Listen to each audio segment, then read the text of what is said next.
अस्सलाम वालेकुम। Next topic is choledochal cyst. Choledochal cyst हमारे पास क्या होता है? It is a congenital dilatation of intrahepatic और एक्स्ट्राहिपैटिक बिलियरी सिस्टम। सिस्ट का मतलब आपको पता ही है कि कोई भी फ्लूइड फिल्ड सैक जो होता है उसको हम लोग सिस्ट कह रहे होते हैं। ये भी एक कंजेनिटल कंडीशन ही है। कंजेनिटल डायलेटेशन होती है इंट्राहिपैटिक और एक्स्ट्राहिपैटिक बिलियरी सिस्टम की, but its aetiology is unknown. It has got classification. Classification is Todani's classification. इसकी क्लासिफिकेशन को अगर हम देखें तो 5 टाइप्स में इसको क्लासिफाई किया गया है। Let me show you it from a picture. In type 1 again मैं वही स्ट्रक्चर दोबारा से एक्सप्लेन कर रही हूँ। This is intrahepatic extrahepatic bile duct common hepatic duct and this is cystic duct common bile duct, right? If there is the dilatation of only extrahepatic biliary system, intrahepatic है तो intrahepatic है ना, right और left जो आपकी hepatic ducts हैं, तो उनको छोड़ के अगर सिर्फ एक्स्ट्रा हिपैटिक बाइल डक्ट की सिस्टिक डायलिटेशन हो, जैसे यहाँ पर ये कॉमन बाइल डक्ट की भी दिखाई हुई है, तो this is the type 1. And if there is the diverticulum, extrahepatic, only extrahepatic diverticulum, these are intrahepatic ducts, these are normal. If there is extrahepatic diverticulum, diverticulum means that there is abnormal outpouching of the wall of any structure. कि अगर ये wall थी duct की, उसके अंदर कोई weakness थी, narrowing थी, तो वहाँ से यूँ आउटपाउचिंग सी हो गई है. This is extrahepatic diverticulum, that is type 2. In type 3 just look at this picture. इसको मैं वैसे प्रीवियसली एक्सप्लेन कर चुकी हूँ that your common bile duct after joining the pancreatic duct is just forms the ampulla of waiter and it opens into the second part of the duodenum, right? अगर आपका यहाँ पर इंट्रा जो pancreatic portion है, यानी portions भी बताए थे कि अगर ये ड्यूडेनम है, ड्यूडेनम से ऊपर जो पोर्शन है बाइल डक्ट का वो सुप्रा ड्यूडेनल है, जो इसके पीछे से गुजरा है वो रेट्रो ड्यूडेनल है, और यहाँ पर पेंक्रियाज पड़ी है, तो जो पेंक्रियाज में से गुजरा है that is intra pancreatic portion. So if there is diverticulum of the intra pancreatic portion then this is known as the type 3. And in type 4 is further divided into two types, right? Type 4 is further divided into two types, type A and type B. आपकी book में इस तरह से इसको classify नहीं किया गया, वैसे भी कर सकते हैं जैसे बुक में लिखा हुआ है, ऐसे भी कर सकते हैं.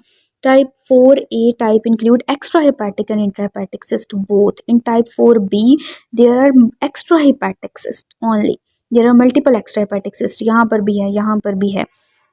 After that comes the type 5. Type 5, in type 5 only there are intrahepatic cysts. This is Carolized disease. Type 1 में सिर्फ एक्स्ट्रा हिपैटिक है, टाइप 1 में सिर्फ एक्स्ट्रा हिपैटिक है, और टाइप 5 में सिर्फ इंट्राहेपेटिक डायलेटेशन है इंट्राहेपेटिक डक्ट्स की.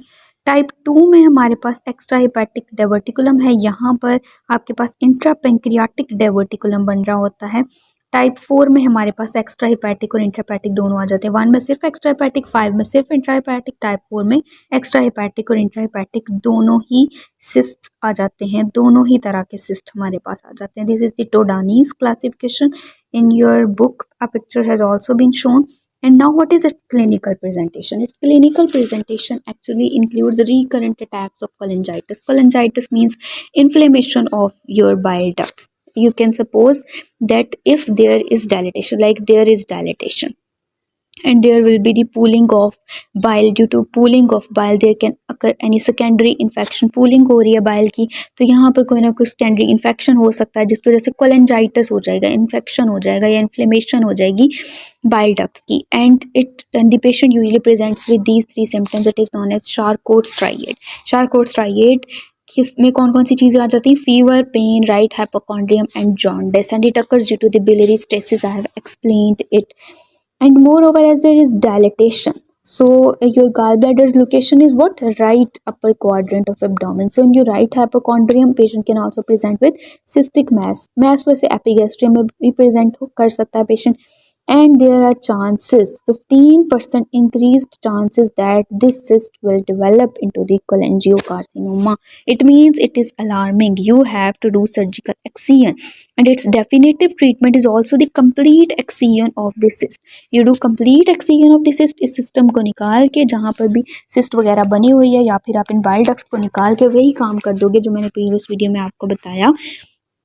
क्या बताया था कि लीवर से नीचे जो आपके ये डक्ट्स का जो सिस्टम आ रहा होता है, इन डक्ट्स को आप निकाल देते हो. इन डक्ट्स को निकालने के बाद ये लीवर के नीचे सारी ये डक्ट्स वगैरह पड़ी हुई थी, ये सारा सिस्टम था।